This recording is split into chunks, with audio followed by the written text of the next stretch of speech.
झणझणीत शेवभाजी. घरामध्ये भाजीला काही अवेलेबल नसेल तर आपल्याला सगळ्यात जास्त आठवते ती म्हणजे शेवभाजी. मात्र बऱ्याच जणांना परफेक्ट शेव काढता येत नाही किंवा रगडता येत नाही. शेव रगडण्यासाठी बेसन पीठ कसं तयार करायचं त्याच्या छोट्या मोठ्या टिप्स आज इथे सांगितलेल्या आहेत.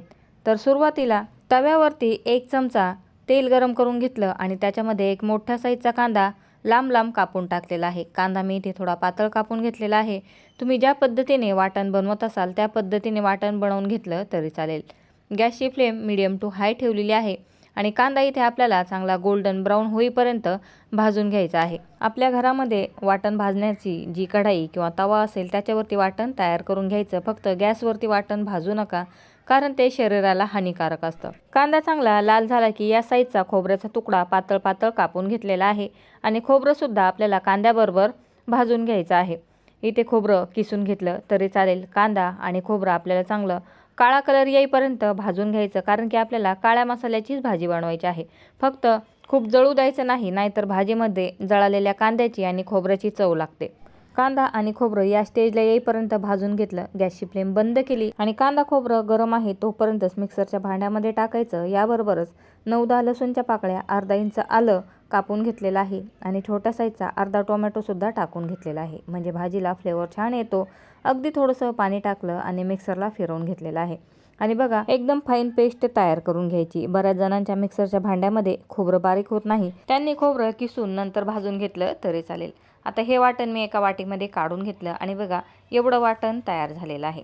आता एका कढाईमध्ये 2 चमचे तेल गरम केलं आणि त्याच्यामध्ये आता हे वाटण भाजून घ्यायचं आहे. गॅसची फ्लेम लो ठेवायची, म्हणजे वाटण चांगलं भाजलं जातं. आता घरगुती शेवची भाजी बनवण्यासाठी घरातीलच काळे मसाले वापरायचे आहेत आणि जर तुमच्याजवळ घरी बनवलेला काळा मसाला नसेल तर तुम्ही स्वादपूर्णचा स्पेशल घरगुती काळा मसाला वापरू शकता. हा मसाला घरगुती हाताने बनवलेला काळा मसाला आहे आणि या मसाल्याला खरंच खूप छान टेस्ट आहे. 1 चमचा काळा मसाला घेतला आणि अर्धा चमचा स्वादपूर्णचीच शाही गरम मसाला पावडर घेतलेली आहे. पॅकेट उघडल्याच खमंग असा वास येत आहे आणि बघा बर्नीची सुद्धा गरज नाही. लगेच या पॅकेटला या पद्धतीने सील पॅक करून ठेवू शकता आणि बघा मसाल्यांना टेक्स्चर किती सुंदर आहे.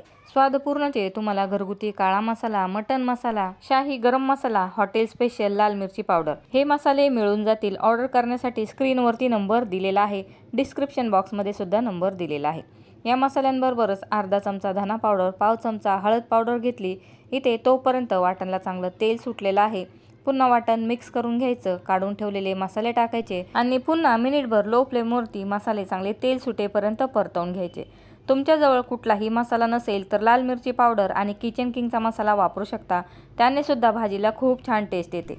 इथे वाटणला कलर बघा किती सुंदर आलेला आहे आणि घमघमीत सुगंध घरभर पसरलेला आहे.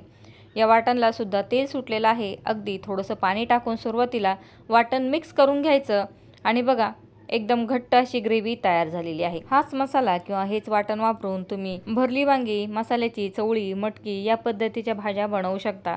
आता इथे ही ग्रेव्ही सुद्धा चांगली परतवून घेतली आणि आता याच्यामध्ये आपल्या आवडीनुसार पाणी टाकायचं आहे. मी इथे 2 ग्लास पाणी टाकलेलं आहे.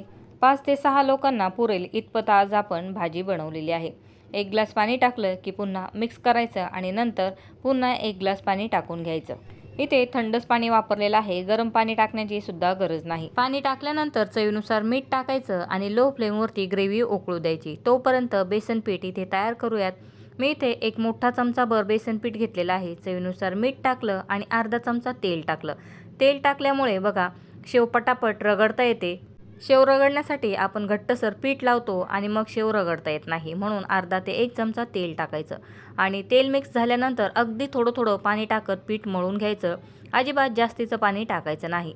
मी फक्त 2-3 चमचे पाणी टाकून पीठ मिक्स करून घेतलं आणि जर पाण्याची गरज वाटली तर अगदी पाव ते अर्धा चमचाच पाणी टाकायचं. एकदम पाणी घालायचं नाही आणि बघा या पद्धतीने पीठ मळून घ्यायचं. एकदम चिकट असं बेसन पीठ तयार करून घ्यायचं, म्हणजे परफेक्ट शेव तयार होते. आता हे पीठ बघा हाताला एकदम चिटकत आहे. याच पद्धतीचं पीठ आपल्याला तयार करून घ्यायचं आणि शेव रगडण्यासाठी किंवा काढण्यासाठी भजी, पापड तळण्याचा जो झारा असतो त्याचा वापर करायचा. या झाऱ्याची छिद्र जर पातळ किंवा बारीक असतील तर शेव सुद्धा एकदम पातळ किंवा बारीक तयार होईल. इथे ग्रेव्ही उकळण्यास सुरुवात झालेली आहे. गॅसची फ्लेम हाय करायची आणि ग्रेव्ही चांगली उकळवून घ्यायची. आता बघा इथे ग्रेव्ही चांगली उकळल्यानंतर मिक्स करून घ्यायचं आणि गॅसची फ्लेम लो करून नंतरच शेव रगडायची, म्हणजे हाताला चटके बसत नाहीत. मी आता इथे झारा धरला, एका हाताने झारा धरलेला आहे आणि दुसऱ्या हाताने त्यावरती बेसन पीठ ठेवून रगडून घेतलेलं आहे.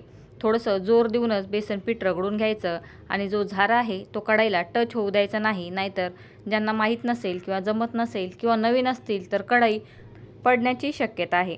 आणि आपण इथे बेसन पिठामध्ये तेल टाकलेलं आहे, त्यामुळे पटापट शेव रगडून होते. आणि बघा या पद्धतीने शेव रगडवून घ्यायची. बेसन पिठामध्ये जर आवडत असेल तर लाल मिरची पावडर, धना पावडर, हळद टाकू शकता, मात्र तसं काहीही टाकण्याची गरज नाही. प्लेन शेव या मसाल्याच्या ग्रेव्हीमध्ये खूप छान लागते. हळूहळू सर्व शेव इथे रगडून घेतली आणि ग्रेव्ही बघा किती सुंदर तयार झालेली आहे. अर्ध्या टोमॅटोमुळे भाजीला थोडा लालसर कलर तर आलेला आहे, त्याचबरोबर ग्रेव्हीला टेस्टसुद्धा खूप आलेली आहे. आवडत नसेल तर वाटणमधील टोमॅटो स्किप केला तरी चालेल. शेव रगडताना झाऱ्यावरील सर्व बेसन पीठ संपलं की बघा जो झारे आहे त्याचे खालचे छिद्रे पूर्ण क्लीन करायचे आणि पुन्हा शेव रगडायची. मी जो झारा वापरलेला आहे त्याचे होल किंवा छिद्र थोडेसे जाड आहेत, त्यामुळे थोडीशी जाड शेव तयार झालेली आहे. 10-12 वर्षापूर्वीचा जर जुना मोठ्या साईजचा झारा असेल तर बघा त्याचे होल खूप पातळ असतात. तो जर झारा असेल तर आवर्जून तो झारा वापरा, म्हणजे एकदम पातळ शेव तयार होईल. शेव रगडून झाली तरी बघा थोडंफार बेसन पीठ शिल्लकच असतं. मग काय करायचं, त्या बेसन पिठाच्या 2-3 डबुकड्या याच ग्रेव्हीमध्ये तोडून घ्यायच्या. त्यासुद्धा खूप छान लागतात आणि लहान मुलांना त्या डुबुकवड्या किंवा डबुकवड्या खूप आवडतात. शेव रगडून झाल्यानंतर बघा बेसन पिठाच्या प्लेटमधील थोडंसं पाणी या ग्रेव्हीमध्ये टाकून घ्यायचं, म्हणजे ग्रेव्ही आणखीन घट्ट होते. बराच वेळेस भाजी करताना वाटण जर कमी असेल तर प्लेटला लागलेलं सर्व बेसन पीठ धुवून या ग्रेव्हीमध्ये टाकायचं, म्हणजे भाजी घट्ट तयार होते. इथे आपली भाजी मुळातच घट्ट होती, म्हणून मी थोडंच बेसन पिठाचं पाणी टाकलं आणि गॅसची फ्लेम हाय करून मिक्स करून घेतलं. आणि इथे बघा एकदम सुंदर शेवभाजी तयार झालेली आहे आणि पूर्ण घरामध्ये भाजीचा घमघमाट सुटलेला आहे. तर बघा हाय फ्लेमवरती 2-3 मिनटं भाजीला उकळी आल्यानंतर गॅसची फ्लेम लो करायची आणि लो फ्लेमवरती 3-4 मिनटं भाजी उकळून घ्यायची. मी मीठ टाकायला विसरले होते, म्हणून इथे मीठ टाकून घेतलं आणि मिक्स करून घेतलं. भाजीला उकळी आल्यानंतर गॅसची फ्लेम लो केली आणि लो फ्लेमवरती भाजीला उकळवून घेतलं आणि बघा एकदम सुंदर शेवभाजी तयार झालेली आहे. भाजी खूपसुद्धा घट्ट करायची नाही, कारण की थंड झाल्यानंतर ती आणखीन थोडीशी घट्ट होते. मी गॅसची फ्लेम बंद केली आणि बघा 10 मिनटामध्ये भाजी थोडीशी थंड झालेली आहे, त्याचबरोबर कलरसुद्धा थोडा चेंज झालेला आहे आणि बघा भाजीला मस्त तर्री आलेली आहे. बाजरीच्या भाकरीबरोबर चुरून ही भाजी एक नंबर लागते. इथे एका डिशमध्ये भाजी तुम्हाला काढून दाखवते आणि बघा किती सुंदर भाजी तयार झालेली आहे. स्वादपूर्णचे मसाले ऑर्डर करण्यासाठी स्क्रीनवरती आणि डिस्क्रिप्शन बॉक्समध्ये सुद्धा व्हॉट्सअप नंबर दिलेला आहे, त्यावरून तुम्ही मसाले ऑर्डर करू शकता. बाजरीची भाकरी नसेल तर चपाती चुरून किंवा भाताबरोबर सुद्धा ही भाजी खूप छान लागते. ट्राय करून बघा. व्हिडिओ आवडला तर व्हिडिओला लाईक करायला, चॅनलला सबस्क्राईब करायला विसरू नका. व्हिडिओ बघितल्याबद्दल धन्यवाद.